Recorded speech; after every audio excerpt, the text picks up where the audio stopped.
Здравейте! Днес ще ви покажем как храним нашите свинчета. Освен еднородните гранули и сеното, свинчетата трябва да получават и порция свежи зеленчуци 2 пъти на ден. Някои хора първо киснат зеленчуците, за да премахнат нитратите от тях. Днес сме приготвили на нашите свинчета няколко листа маруля, чушка, морков и малко магданоз. Ето как свинчетата приветстват възторжено пристигането на храната.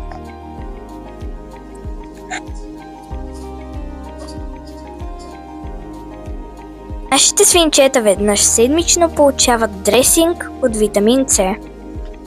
По-подходящи храни са още листа от спанак, листа от репички, морков и целина, цвекло, чушка и други. Избягваме да даваме айсберг и зеле, за да не им се подуят коремчетата. Храни, които в никакъв случай не даваме, са лук, чесън и картоф.